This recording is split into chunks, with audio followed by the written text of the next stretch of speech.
Good afternoon, everyone, and welcome. Before we begin, we would like to acknowledge that we are gathered today on the traditional lands of the four nations which make up Maskwacis: Ermineskin Cree Nation, Samson Cree Nation, Louis Bull Tribe, and Montana First Nation. We would also like to acknowledge we are on Treaty 6 territory. First Nations peoples.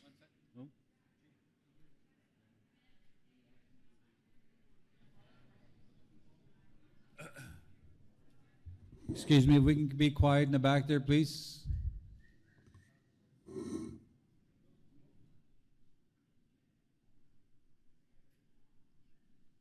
Thank you.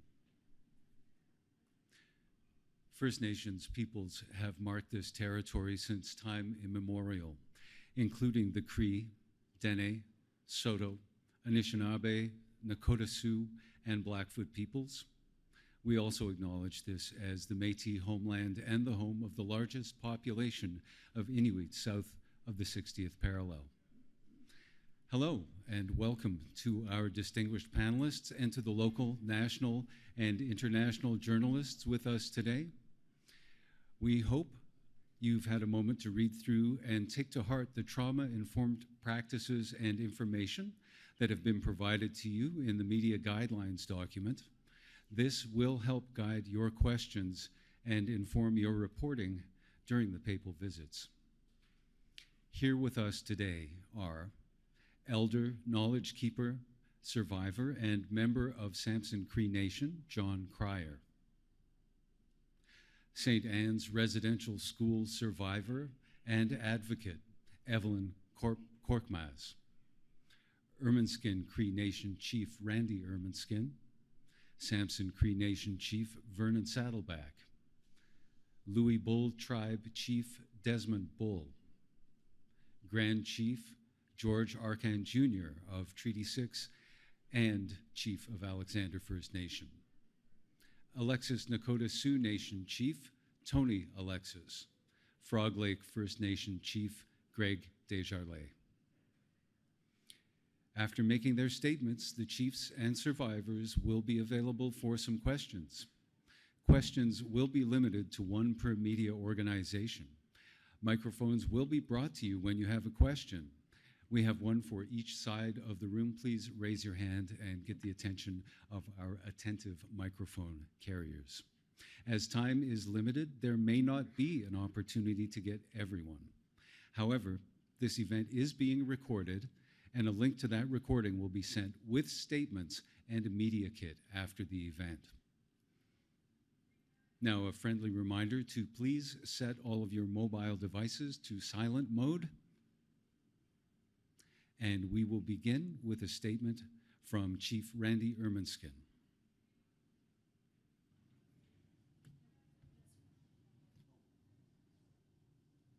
Sorry, I guess I should listen to some of the advice I'm given.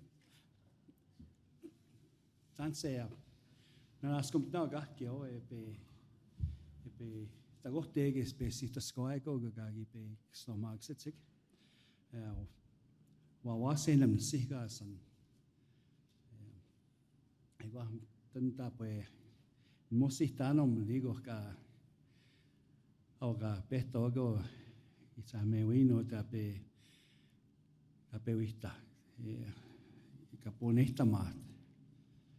Ego tane instahameu ga pesta manos ego ka memo ya kakio egam ga kamskamakis no giwe teom ga peotia ka gwita go ta wisto gaps ga wat gita tsik kiano me sataske hota ga ka we so ga ma wisto kamskaki go te mi asnigo tenigan. Good morning, good afternoon, everybody. Sorry, my name is Chief Randy Ermineskin from the Ermineskin Cree Nation, and my Cree name is Wawasenam, and it means he who throws the light. I'm honored. One thing I want to mention, if you've seen the sign at the arena where, as one of the former commissioners, a member of our nation here in Ermineskin, Chief Willie Littlechild, mentioned that to us the other day that some chose not to be called survivors, but some chose to be called thrivers. So I'm one of them. So I'm so happy. But I feel just after today, the strength of our people. I was emotional up there. As soon as I got up there, facing the people that came to hear an apology, my heart broke for just a pain for a little while in that moment. It was just a sense because I was sharing with my friends that came to visit last night that I sat there in memory of my late brother, Brian, who took his life when he was 17 years old in 1969. He attended the school here, and he just said, you'll never see me again. This is the last time you're going to see me. And sure enough, he did what he did. And I always think about that. He was only 17 years old, 1969. I always think back, what kind of a life I'm sure he'd be a prominent member of our nation. But we remember, and I sat there thinking about my parents, my mom and dad, my brothers have gone on. They went to school. They left this world without telling their stories. So that's something that really was remarkable for me because it was significant for me, I'll say, because it's I was, like I said, that's all I could picture going back and forth. And some of my former classmates that they're, like I said before, for some of you, about 80% of my former classmates are in their graves. I don't know what it is about that age group, but it happened. Something happened. And I promised them that I would be their voice. I promised them that I would go out there and tell the truth. You know, it's about truth, justice, healing, reconciliation. But one thing that Willie talked about today is hope. We have to bring and encourage hope to our communities, and I think that's important for us. I don't know why I'm turning page. I'm not even reading the notes, but I'm so happy that all of you are here, and I'm just encouraged that our nation here has been in grief, and now many nations across North America that have been grieving because of the residential schools. And we have an opportunity and an obligation now, same with you as the media, to go out there and tell a story, the truth of what happened. And now we continue on with that journey. Ermineskin was one of the largest residential schools in Canada. I was reminded, in 1969, I stepped into the gym that's just behind me to the south. I came full circle. I attended the school here, and I always said to myself, I'm going to be a better teacher than these guys. I had a dream to be a teacher. I was getting tired of getting my ears pulled and slapped, and I was told I was never get anywhere, never accomplish anything. 3 degrees later, I'm going to have my doctorate. I'm going to be here, and I'm just. But I came and eventually taught at the school here. I became a phys ed teacher, and so when I was waiting for the Pope at the old residential school site, I could picture my first year in school. And halfway through in wintertime, we had to move to a new school. They tore that place down, but just the summer before I started school, they took the electric fence down. So that's the truth. So we think about that. Truth, justice, healing. Those are some of the things that I have to, as building blocks for my own life, I have to confront and figure out a way forward and continue to pray for our former leaders and continue to pray for our former members that we are representing here. We have an opportunity to do something, say something, but also take action on some of the things that we need to do. And as media, you have an opportunity to tell the truth as well. So I want to support everybody here.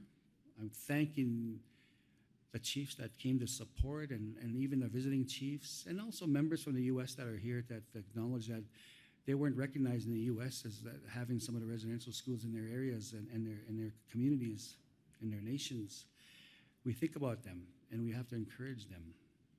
But thank you for coming, and I just mark this day as a significant event that a a statement was made that the Pope said he was sorry. That is going to send a message across these lands, these waters, that as we go into the international politics and the scene where the United Nations, where we've made a presence, but now they've heard it themselves. The world heard it. So thank you for being here, and I wish everybody well. Hi, hi.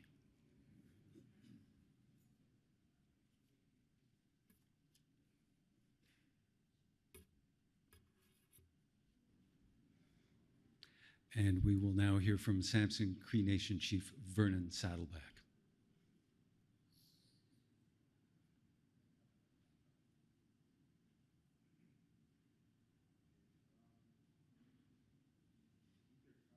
You turn it on. Oh, there we go. Sorry. You guys are childproof.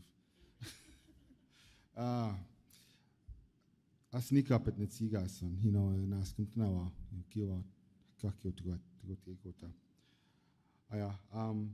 Vernon Saddleback, Chief of Samson Cree Nation. I think thank you, Chief Ermineskin. I had always told Chief Ermineskin when it was announced that His Holiness was coming to our community here to come and apologize. I told him from the get-go that I was just here to support Ermineskin Cree Nation. They're our neighbor community. My mother's family comes from Ermineskin. My father's family comes from Samson, so I'm the chief of Samson, and I told him that whatever Samson can do to support, I said, well, we're here to help and do whatever we can, because I have a lot of survivors and thrivers in my community who are happy to hear the Pope was coming to apologize. Words cannot describe how important today is for the healing journey for a lot of First Nations people, and especially for the people from Samson Cree Nation. So I'm really grateful for this event to happen today. A lot of people are involved, but I do want to focus on one part of this whole day that was amazing. Early on, I asked Chief Ermineskin, do we have to speak?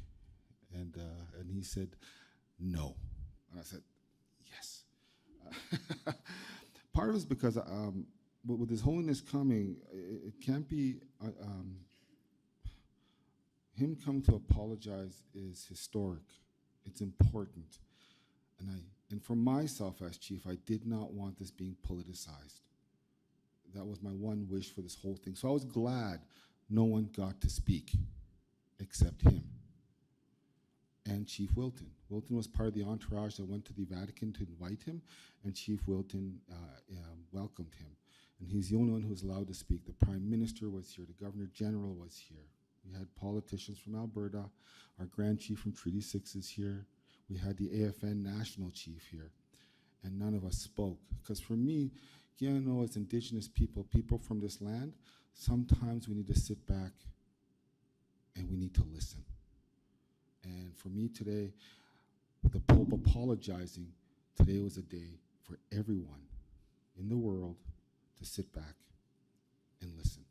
And for myself, I'm grateful for today. I think it was an amazing day. It's a historic day.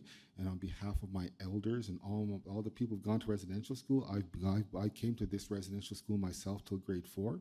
This is a historic day, and words fail me to say the importance of what this means to my people. So, thank you.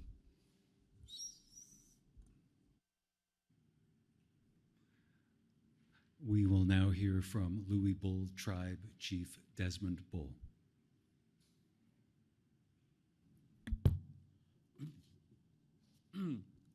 Nanse, my name is Desmond Bull. My Cree name is Okimankabao. I am the chief of the Louis Bull Tribe of the Maskwacis Nation of this Treaty 6 territory.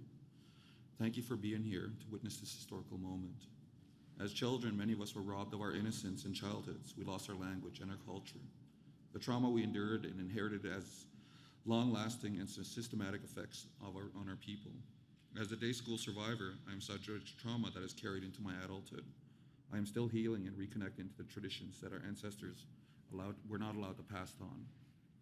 It is still a bit of shock now, and I'm certain emotions will become much heavier in the days following this visit. We all must consider the aftermath of this apology. We may all need time to fully absorb the gravity of this moment. I anticipate this apology may weigh heavily on open old wounds for survivors. I ask those to please seek out support services to assist in coping. Please know we are here with you, and you are not alone. For some, this apology may what may be needed to begin their healing journey. For others, this apology may be feel empty. However you feel, it is valid.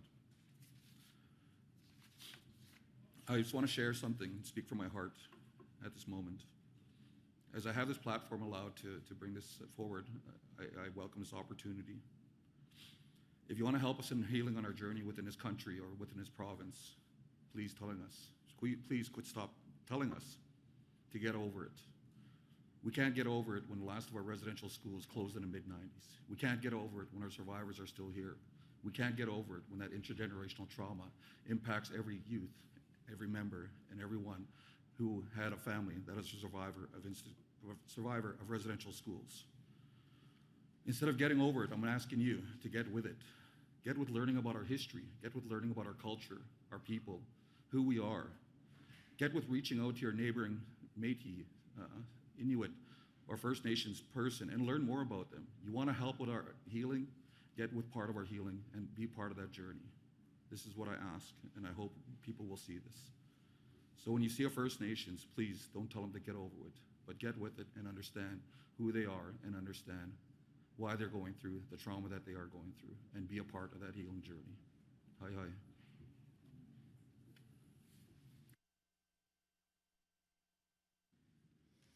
And now, Grand Chief George Arcand Jr. of Treaty 6 and Chief of Alexander First Nation. That's it. My name is George Arcand Jr. I'm the Chief of the Alexander First Nation and Grand Chief of the Confederacy of Treaty 6. Thank you, Chief Ermineskin, Chief Saddleback, Chief Bull, Chief Standing on the Road, for welcoming our guests from across the world, and more importantly, honoring our survivors by hosting this historic event. I would like to acknowledge our survivors, those seated at this table, the ones who were able to witness the apology in person today, those who are at home, and those who did not survive. What you endured in these institutions is unspeakable. I will never forget. We all must never forget. Know that you are loved, and I will do everything I can to advocate for the supports for you and our people. I hope the apology today was meaningful and help each person in their own way, in whatever way you were seeking. I hope you felt that today. I think today we learned that the church has a ways to go. Turning that big ship is going to be a challenge. Using old analogies, moving the goalposts is a bigger challenge. In order for us to score and move our process, we need to move the goalposts. Sometimes I believe Indigenous people are too forgiving. We accept that because that's how we were brought up. We welcome people into our homes because that's what our parents taught us. Sometimes we don't question things. In residential schools, our people were taught not to question authority and to be ashamed of who we are, to be quiet and be grateful of the opportunity to be more civilized by assimilating, not just by residential schools, but by numerous government policies and systems that were put in place to keep us down, to get rid of us. You can imagine, I hope, why I feel there needs to be justice. The wrongs of the past need to be righted. I see Pope Francis's apology today as only a first step in the church making amends towards our people. After meeting with the Pope and hearing his words today, I believe there's a path forward together. There's a lot of work to be done. The system within the church needs to be unlearned. Their ways of patronizing our people and repair the relationships by looking to us as partners. I have faith this can be done. I know it can be done. We've been doing this for a long time. We've been letting people into our homes for a very long time. And now we need to start thinking about how we can share that and how we can begin to challenge people as we let them into our home and try to understand the things that are going to be brought into our homes. I'm hopeful Pope Francis has shown grace. He can lead to change for his people, and we are prepared to walk alongside them in their reconciliation journey.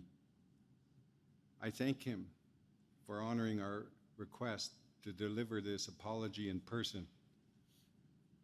It is a gift for many. I ask Canadians to show kindness towards our survivors, their families, and our communities. Some of us will be deeply impacted. Some of us will have to go home to our people and deal with the consequences of the things that happened today.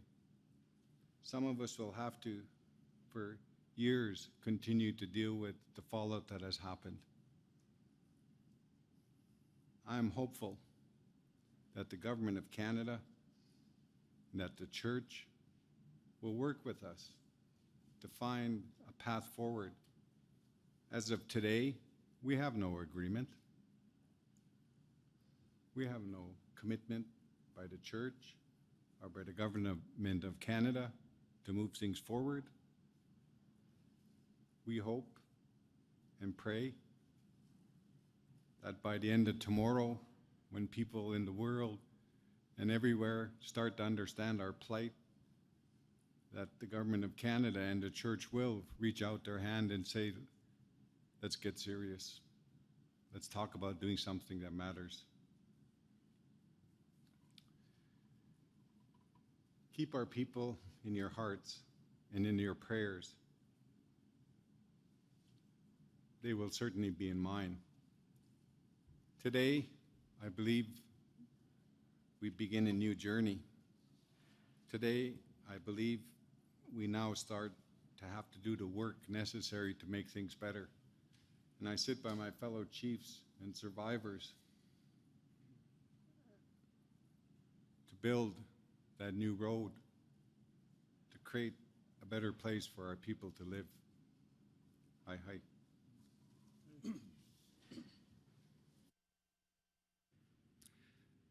We'll now hear from Alexis, Nakota Sioux Nation Chief, Tony Alexis.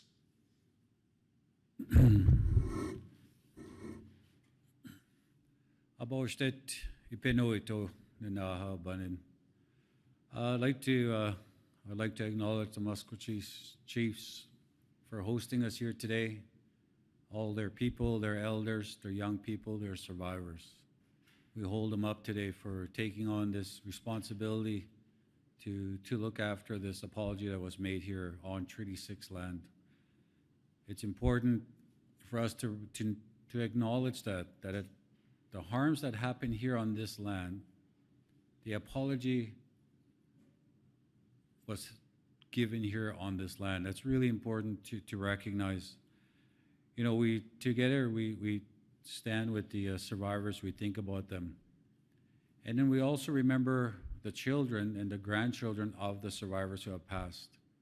For them, as we approach this day, there was a sense of hope that this apology will bring healing to them immediately.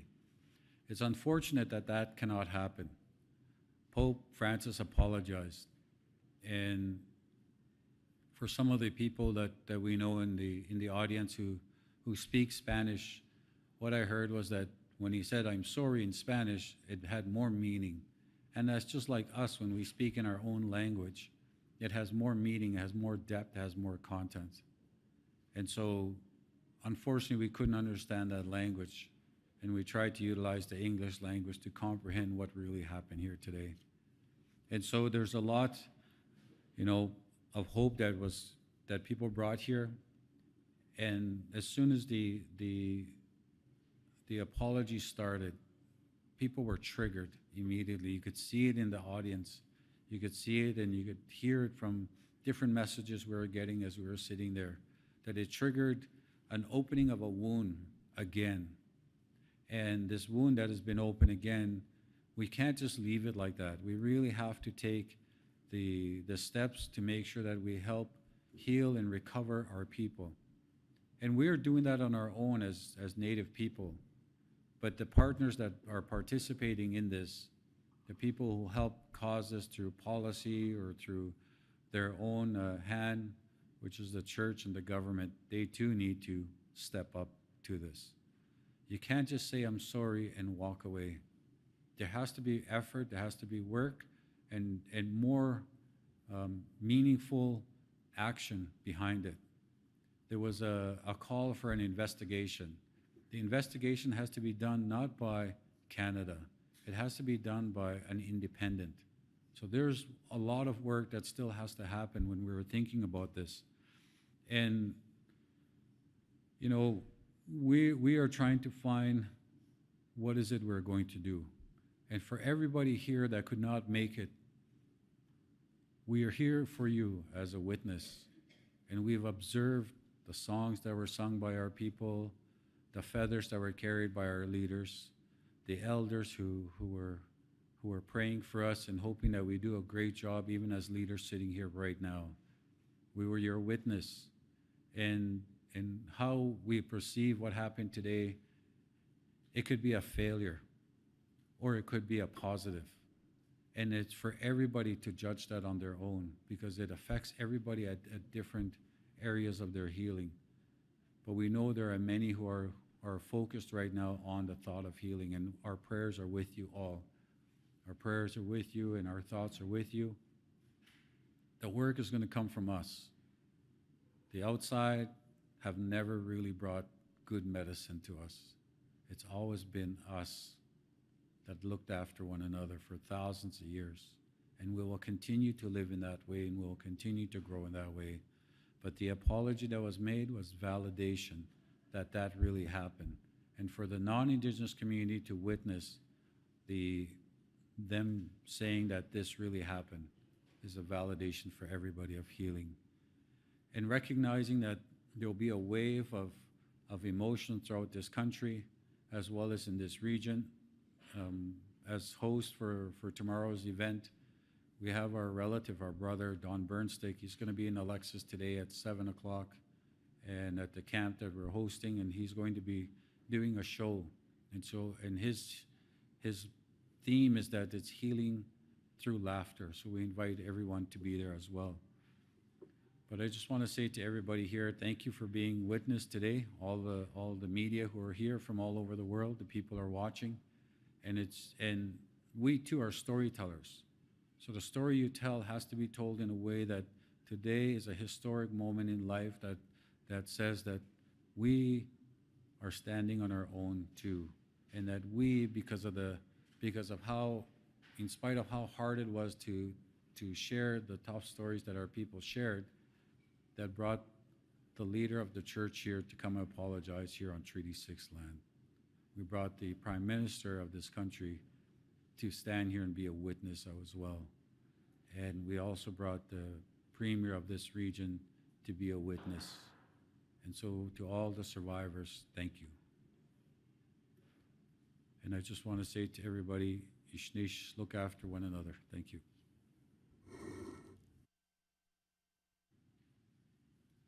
And now we will hear from Frog Lake First Nation Chief Greg Desjarlais.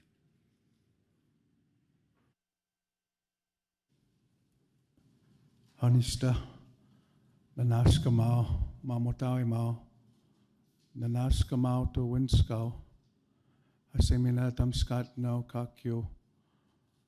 I said, I'm thankful to the Creator for today, that He allowed us to get up. My name is Greg Desjarlais. I'm the chief of the Frog Lake First Nation, Treaty 6, Alberta. You know, I come here, to support my mother, all the survivors, the host community, the four Maskwacis bands, and all the ones that didn't make it home. I think about them today. You know, I think about the little children that wanted to be found here, that it started in Kamloops. I think about them. Maybe they were hungry, why they were found. You know, today, you know, is a day, I guess, would be bittersweet. It's bitter in some people's minds and hearts. You could see it on social media. Some people are upset. But it's also sweet for some that have moved on and moved into a direction of healing and owned up that there is a better life for our people out there. Even though our ancestors went through the social ills, the atrocities, the abuse, physical, emotional, verbal, sexual. You know, I sit here amongst the chiefs and survivors, also some survivors in the room. You know, but this apology, you know, we could take it, accept it, and move forward the best we know how, or we can be stuck. You know, I want to encourage the survivors to move forward in a good way, because we are the products of these survivors. Some call them thrivers. You know, they're the drivers as well that are going to help change the landscape for our children and grandchildren. You know, I felt the apology to be sincere. I felt the Pope really, you know, did some homework. He dug in and made it as meaningful as he can. You know, the language is the barrier. You know, but he gets to speak his language, where today I can't speak mine. You know, and that's what we have lost. But I want to thank those that got us to today, those that kept on going, those that hung on to their children and didn't give them to the system. You know, the child welfare is the modern day residential school today. The jail system, where our brothers and sisters, why can't the government and the Vatican work with us and build some nice facilities to heal our families? Where we lost our parenting skills as well.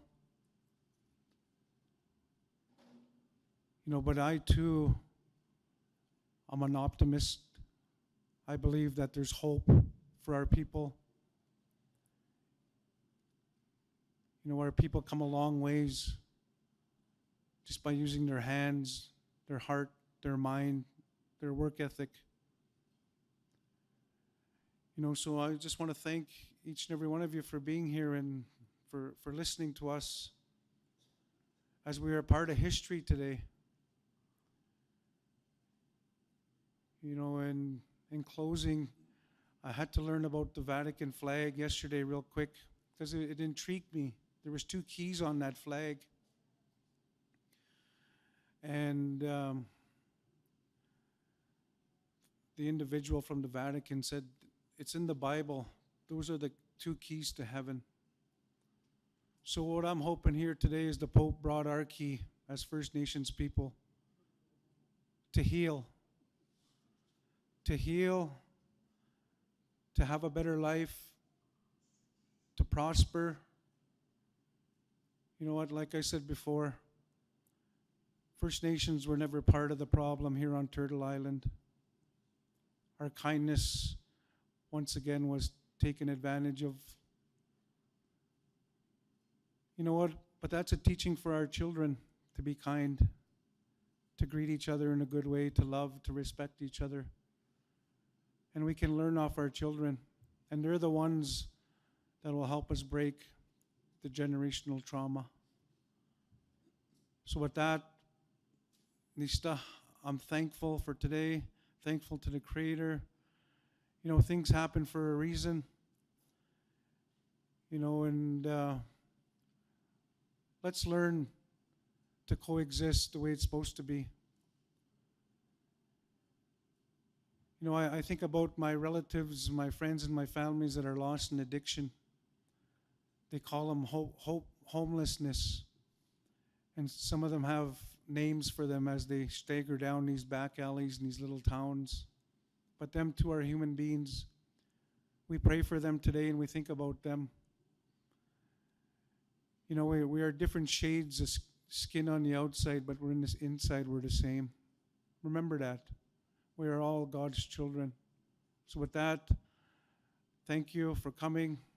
We thank everybody for today, the host, the elders, the drummers, the Escapios that helped the best they could. And we need to move forward one day at a time in harmony. Thank you. And now we will hear from Elder, Knowledge Keeper, and Survivor, as well as member of Samson Cree Nation, John Cryer.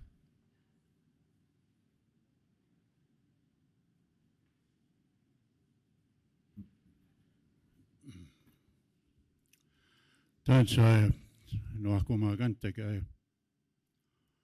nanas ko mo ay ogi time here no epe tagote Mina, the Prime Minister, the leaders in the country, the leaders in the city, Minogota, Nwako Maganak, the leaders that sit at the table here. I have a lot of gratitude for them, and especially Willie. Chief Willie Littlechild. And I hope that he gathers strength. I hope wellness for him. And he has done so much work for our community. He has been such a leader. And so today, I listened to the Pope with the apologizing, and in my own experience as a survivor, in 1954, I was 6 years old when I first started school. I didn't know English at that time. I spoke my language, and I followed the traditional spirituality of my parents and grandparents. And when we were taught English, when we were taught the Bible, that I understood, and I heard that the language that we were speaking was not allowed. And what belief that we had in spirituality was the superstition, was the work of the devil. And in a way, a lot of us, we had to change. We had to believe that because we saw the abuse that happened. I saw little naive children wanting to please adults, being physically beaten because they couldn't help it but speak their language. They didn't know the English language. And so it was beaten into us. And when I think about it now, the kids were taken away from the parents, and where we have the arbor, there was a big open field there, and all there was just a wagon road, and there wasn't a road that went through, just an old wagon trail. But we used to see some parents come and camp, set up a tent just on the other side of the fence so their children could see them, even though they weren't allowed to come into the grounds, and the kids weren't allowed to go across the fence. So they would wave at them. And so so I think, the reality of, what happened a long time ago is it's hard to talk about. And so many people, I believe in my own age or what we have experienced, we don't like to, we just shut down. We don't like to talk about it because sometimes it's hard when some people are wanting to be convinced that, those times were bad, and sometimes you just, shake the head and say, it's just hard to explain. What I feel, my own observation after all these years now, is that I believe that the most important aspect of who we are as a people, the spiritual part of us,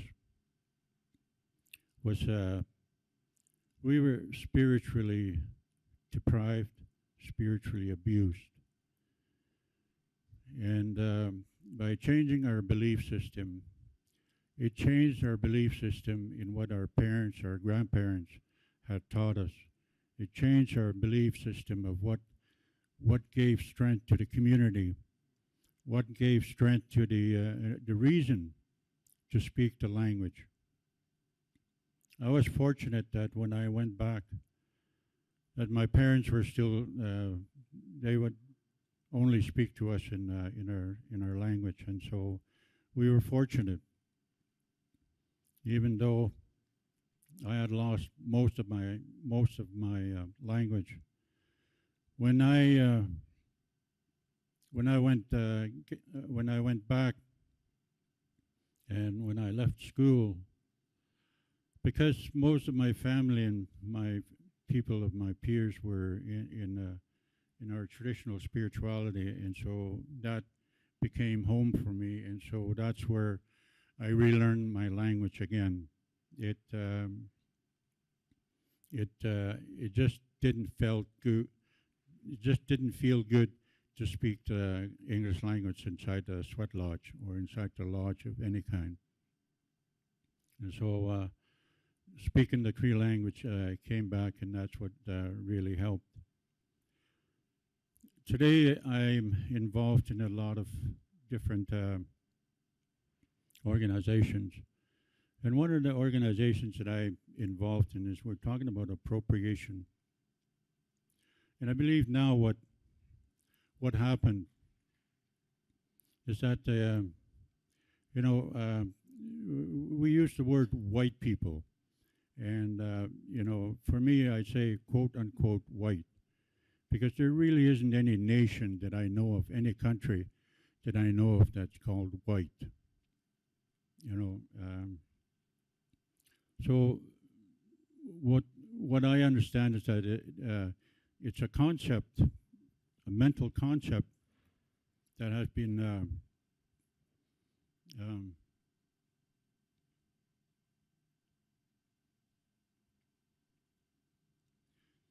it's a mental concept of superiority of the descendants of European, based on skin color, that says that they're superior to the people, to the brown-skinned, red-skinned people in this continent or any other place. And I understand from reading history books, John A. Macdonald, came up with the residential schools, and with the idea that they were going to, educate, take the Indian out, and install the whiteness into the children for them to survive. It might have worked, but there's a certain spiritual loyalty that the children had to their parents, to their grandparents, to also a certain spiritual energy of saying who I am, Nia Nehio, Nia Nehio, and I cannot say I am a white man.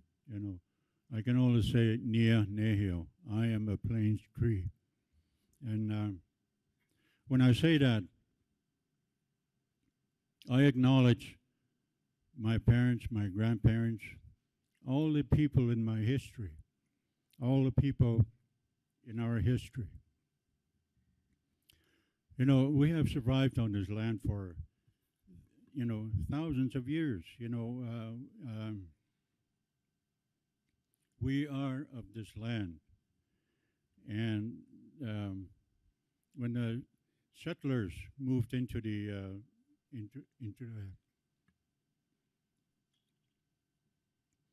the country, what I observe is that, and I think the same thing, it still happens today, where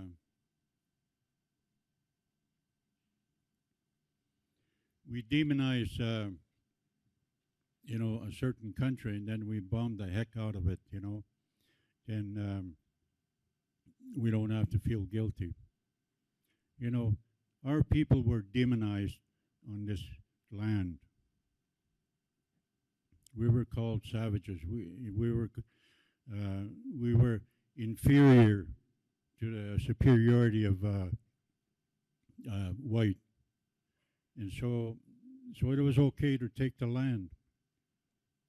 It was okay to put us in residential school. It was okay to push us into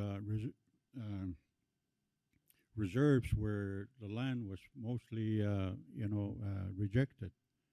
And so, so all these things have come about. And so I asked myself, is this apology enough? And so, I see the leaders of the country, if this apology is to work, what is the other side of the treaty doing about it? We're all, beneficiaries of the treaty. We benefited, as best as our leaders could negotiate from the treaty. But we lost a huge amount because our leaders were naive that our land could be just taken away like that. And so what I understand now, from this apology is that 50 years from now, what is this going to look like in relationship? 100 years from now, it's been 500 years since the settlers arrived. And here we are. 500 years from now, what is it going to look like? So my belief is that this is a huge opportunity.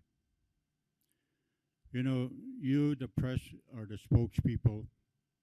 You, from your writings, you send a message to the rest of Canada. What does the rest of Canada need to hear from this apology? What's happened in our community? We are emerging. Our people are, just from necessity and recognizing enough.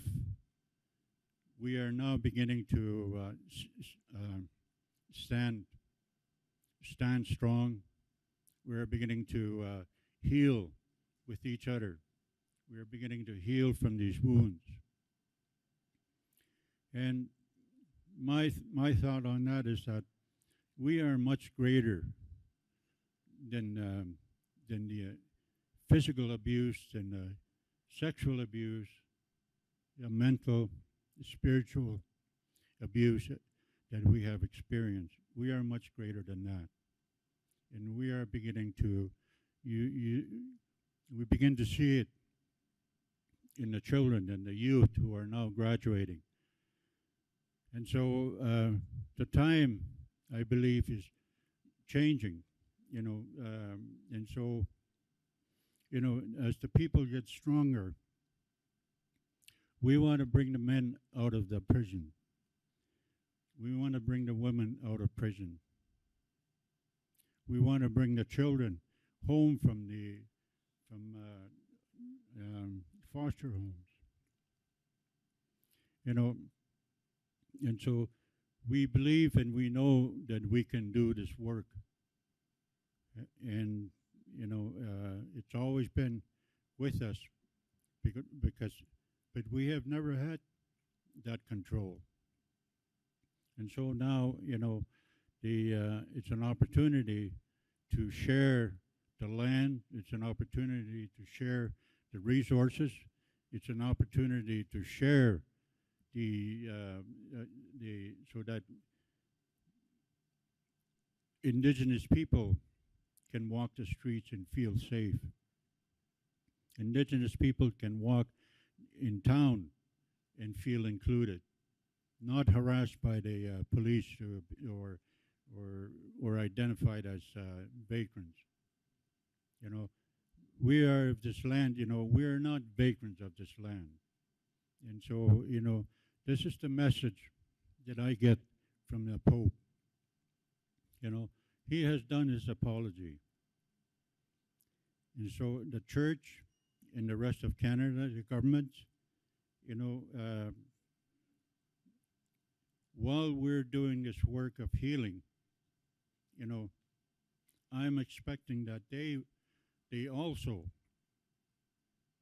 will be doing their work. After all, we're in this together. Excellent. Hi.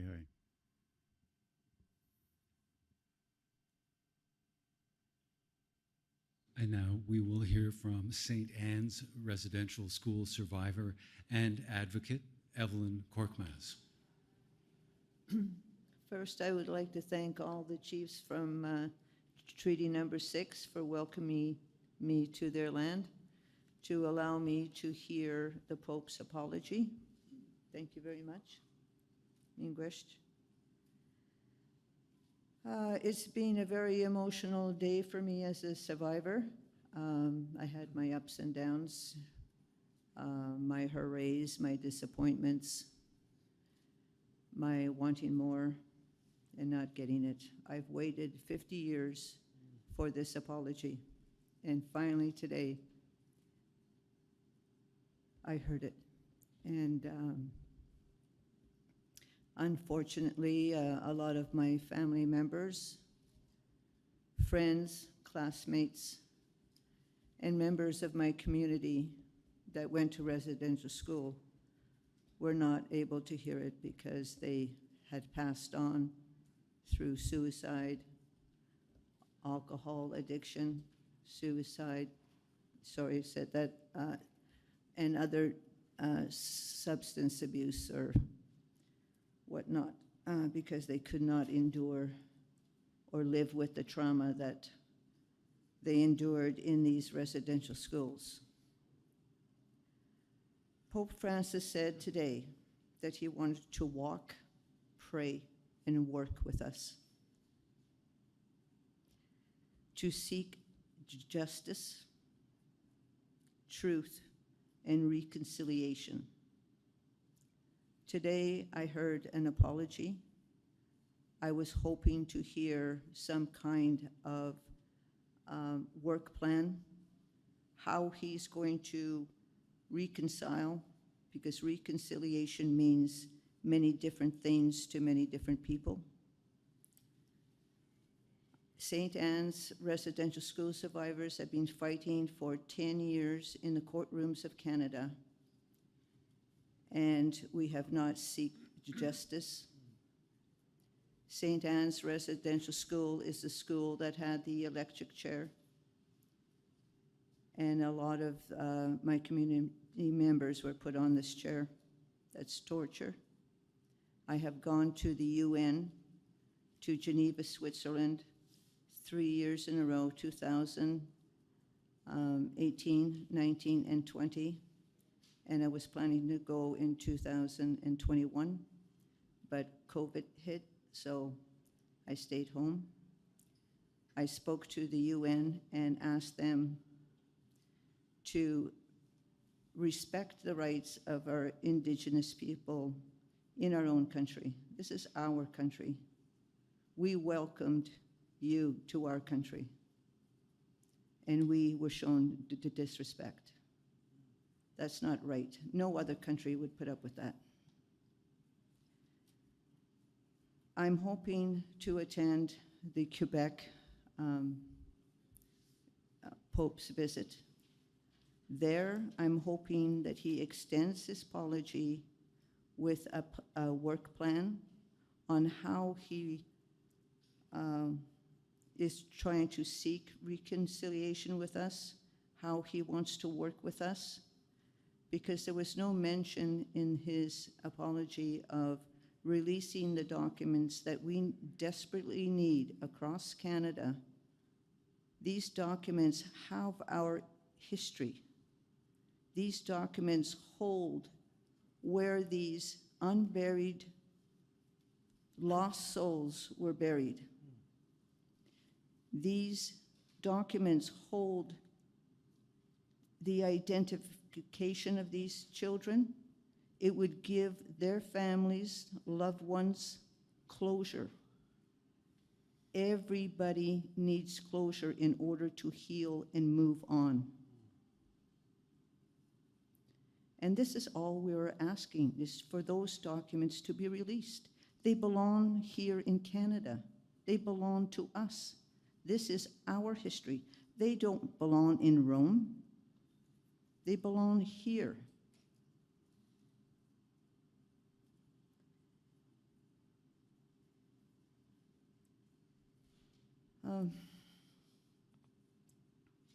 It's just very overwhelming because I've waited 50 years to hear this apology, and finally the day has arrived.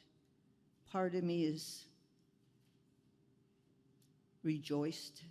Part of me is sad. Part of me is numb. But I am glad I lived long enough to have witnessed his apology. But like I said, I want more, because 50 years is too long to wait for an apology. Thank you.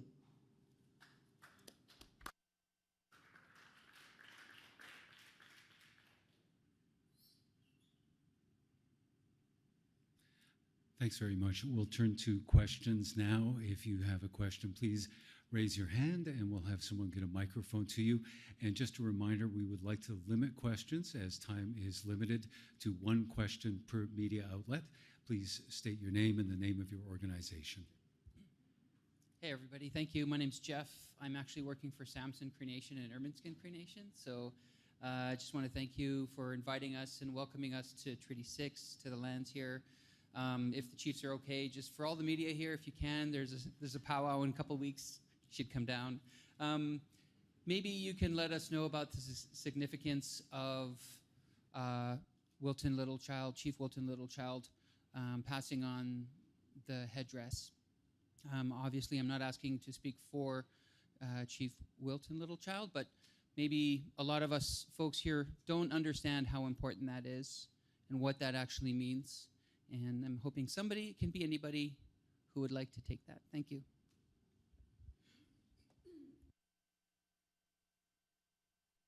The giving of the headdress is honoring a man as the honorary chief and leader in a community.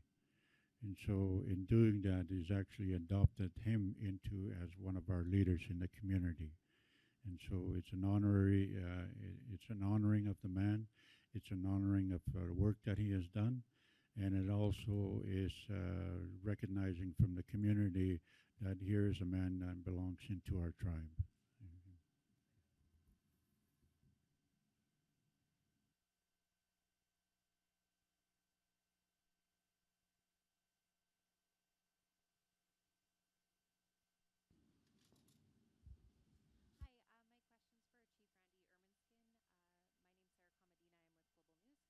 Hi, my question's for Chief Randy Ermineskin. My name's Sarah Comadina. I'm with Global News. We talked a lot about just how raw this day was going to make people feel and has made people feel. But now that this day has come and is passing, what is next for supports and for people who did have those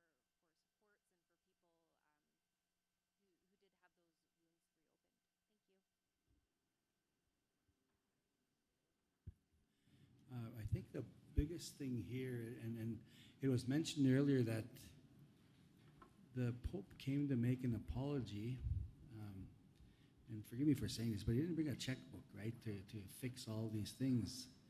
But at the same time, the Prime Minister and the Governor General, which the Governor General supposed to speak on our behalf with the Queen and the Crown.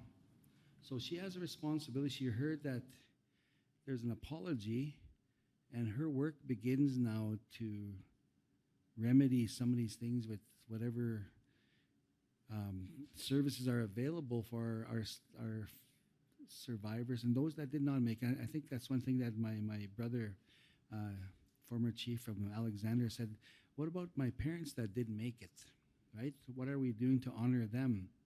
And that's such an important thing, because I sat there, like I said, with remembering my own family members that have slowly passed on lately and not able to talk about their experiences. So I believe some will begin to speak, some will either retreat even further back, and we need to find that way. And I was talking to our mental health here.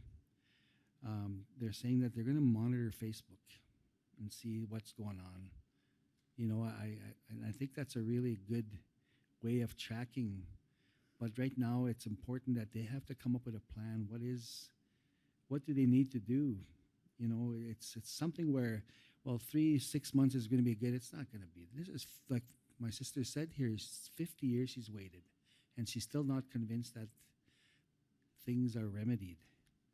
And what is it that we're looking for? Justice. That's what I want to know. I'll never know what my brothers went through, but I know something happened. So we need to find a way forward at the importance of finding solutions, but also not giving up till the individuals themselves are convinced that, hey, you know what, I feel a lot better today. But I didn't hear that today, right? And I don't think anybody thought about that as well. We just wanted to hear an apology, but now the work begins. And what is that work? So I'm hoping that our government leaders are listening, and that we need help, because a lot of people hung around after the Pope left, waiting for an opportunity to speak to somebody and hug somebody and embrace somebody. There's something happening, and what are we doing about it? And I think I'm hoping that the governments are listening.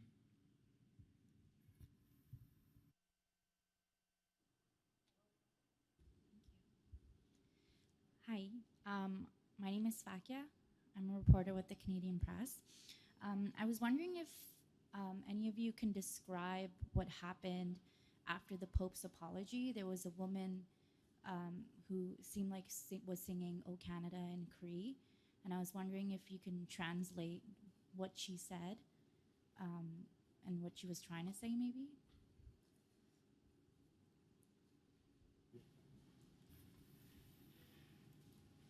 There's a term in our language, and Willie mentioned that the Cree term for Canada is e kanata.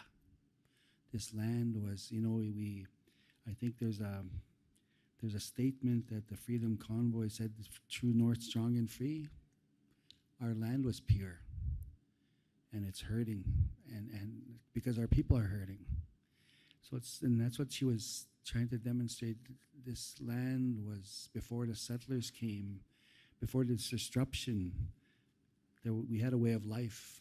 And that's what she was trying to get the message across. As young as she was trying to send a message that something happened, there's a disruption, we had a way of life, it was disturbed. Now, what are you going to do to fix that? And that's what she was trying to get across. And because nobody else would have said that, I think on behalf of those that didn't make it, she spoke, she made a statement to everyone that there is a great deal of work and amount of work that needs to be done today going forward. But that's what the Cree term means, kanata.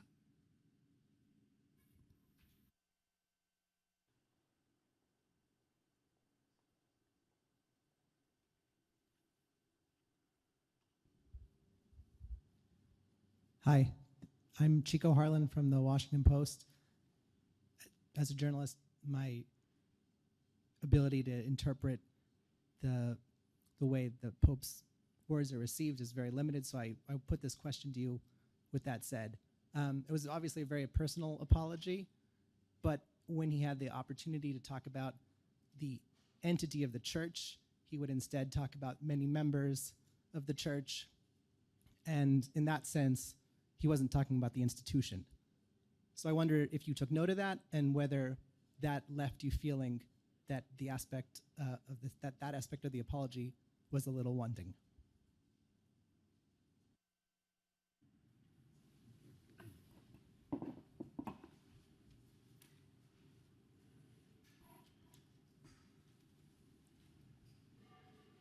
Today, I'm really very, very happy because I brought my mother with me.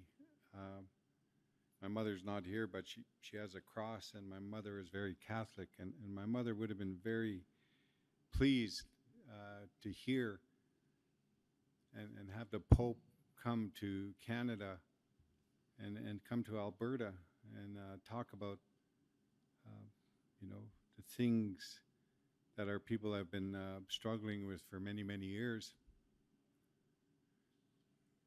But I have a unbalanced feeling. On one hand, I'm very happy and somewhat, overwhelmed with the Pope's words. But on the other side, you start to think about the idea that the church, if you listen to the words, the church is not just him, it's the people in the church. And the people in the church also need to change their ways. And not just the priests and the people who teach, but the parishers, the people within the church, Canadians, as far as we're concerned, need to understand and take an education as to what has happened here and what has taken place. Because there's still a lot of challenges that the communities have. We have too much drugs, too much alcohol, too much home breakups. We have too many children in care. I could go on all afternoon talking about all those things, and all those things were because of what happened to our parents and their parents when they went to residential school. Nobody's talking about that. And so even though my mother, bless her soul, was a good Catholic, they hurt her. And I have a hard time forgiving for that because her parents were hurt. She told us stories where her father was sitting on a chair and people came in with this truck and drug her from under his chair and put her in the back of a truck to go to school. Who would allow that? None of us would allow that. Our children to be taken from us while we're sitting on a chair. We wouldn't allow that. And the humility of your children being taken away from you and not being able to do anything about it because the Indian agent and other people, the RCMP, have said, no, your children got to go. So we got some work to do. And I think we're ready to do that work. But we also need the church to help us change the people that are part of the church, because the church is a big part of what we are. Even still today at our midnight mass in my community last Christmas, and our priest only comes periodically, so word gets out. Our priest hadn't been there for about a month and was going to come to midnight mass, but he was going to do baptize. We had like 14 babies there of young people who I know do not understand what the Catholic Church did. But because their parents told them they had to be baptized, because their parents said this is the way we got to do things for your children to be good children, because that's what they learned. So we got to change some things. We got to fix some things. We got to have the church unlearn the things that they've learned and help us make the changes if we're going to be partners. If they want to survive in our communities, they got to change. Because some of us are going to make darn sure that our people are going to have a seat at the table. Our people are going to be part of the discussion, and we're going to be partners. Hi.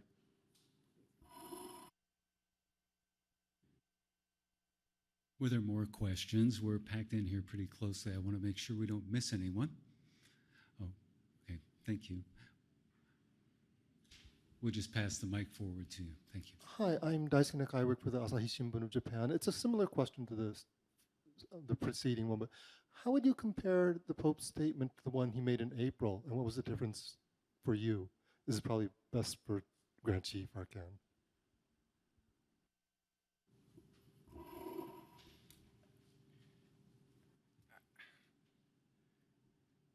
I think the Pope is trying. I do. I think the Pope was genuine today, but he's got a big institution. And in order for him to move his people and change things, he's got a big challenge too. I think the Pope tried hard today to take on the weight of the church's wrongs. I think he tried hard to do that. Came so close to saying that the church is totally responsible for everything. I think, I believe what he said today was a lot deeper and stronger and a much more heartfelt thought was put into this apology. And I'm really grateful for that. But he also mentioned a couple things that I think people need to recognize. One of them is that he talked about we got to work in partnership. We got to change things. He talked about the fact that the church needs to do some things to fix itself. And I hope that they do that. And he also, I think, wanted to send some messages to Canada and Canadians and talked about, let's work together. Let's understand that the people have been here a long time. This is their country. And his messages were clear today. So I hope that while the apology was had some similar pieces, I felt today was as far as the Pope could go, and that now we need to start seeing some action around the Pope's words. And I think if I understand their system, I think he charged the archbishops and some of the cardinals to take on that. So we will be knocking on those doors on Wednesday morning.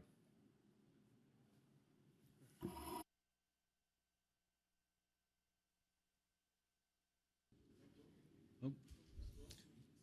Hi. Sorry, we have another question. Hi, that name is Margaret Mackay. I'm from Fort Smith, Northwest Territories. I represent News North newspaper out of Yellowknife. I too am a residential survivor and a 60 scoop survivor. The coming of this main event here in Edmonton was massive. I was at awe of everything, and you chief sitting at the front,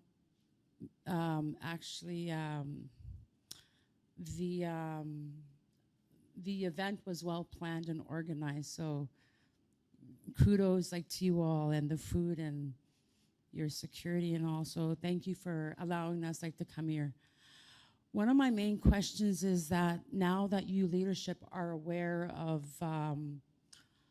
this reconciliation with the Pope, are you as leaders going to follow through and move forward in having, to form a elders committee or with the Roman Catholic Church, to move forward on your agenda and to speak to other First Nations leaders all across Canada, so you can form one committee and to make it vocal and advocate for the residential school survivors, is my question.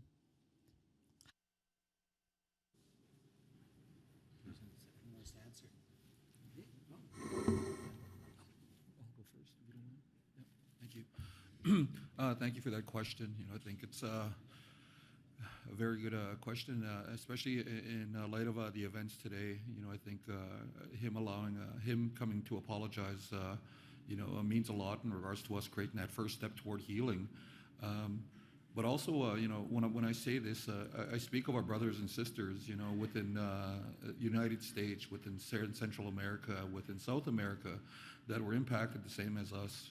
Definitely we're going to start our journey, and I'm hoping the church can see their way in time to reach our brothers and sisters in the South, and put in consideration that they too also want to have some sort of healing process. It was good that we got the government to make that apology before. It was good to get the apology also from the Vatican. But I think also moving forward as part of a healing process, there's other groups that need to come forward and realize the atrocities that occurred to First Nations people, Inuit and Métis alike, were all systematic within other groups also. Maybe even the RCMP, in light of the work they had did in gathering our children and bringing them to those residential schools, should have that apology also. It'd be good to see also maybe something from the Crown. That would be ideal in regards to us and part of our healing process. Maybe even Canadian citizens alike. It'd be nice to hear their input in regards to how they see themselves as part of this healing process. This is a long time coming, and I respect and admire our elders for stepping up and speaking as survivors of residential schools and the impact that it had. Our elder, 50 years to wait for an apology was a long time. That shouldn't have took so long. I think we are here now, and I think we have a bit more work to work toward in regards to finding that closure. Hi. And we've come to our final question in the front row here. Thank you. Tansy. Hello, Chiefs. My name is Danielle Parody. I'm with APTN. My Cree name is She Carries Knowledge, and I'm a little too close to this mic, so I'm sorry for the feedback. The question that I had was, and this can be for you, Chief George, but anyone can also answer. Would you like to see, when we talk about justice, would you like to see criminal charges for the violence against children? Hi.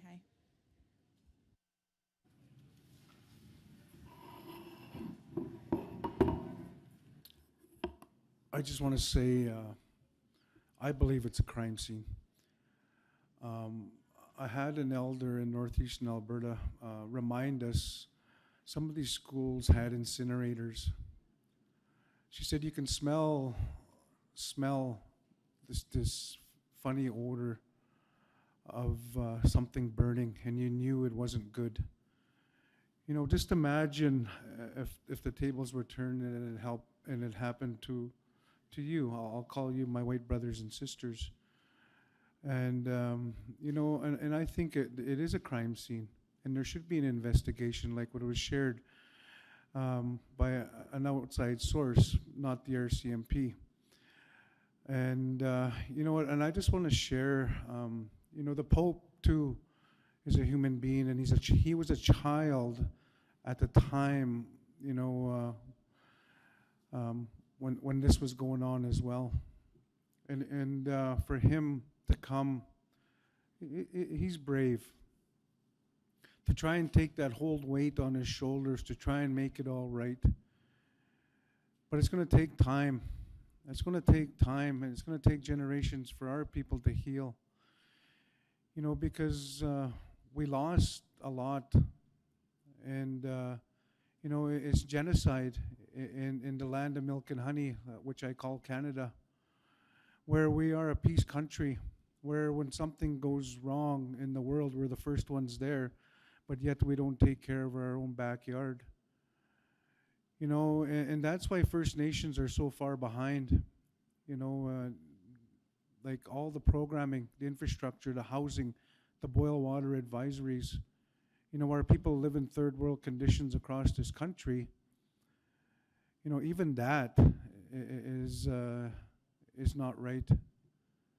You know, where our people should have water is a human right. You know, so I just wanted to share that. Yeah, I believe that there should be criminal charges, and that somebody should be charged, or maybe 2 or 3 organizations. Thank you. Thank you, everyone, for joining us.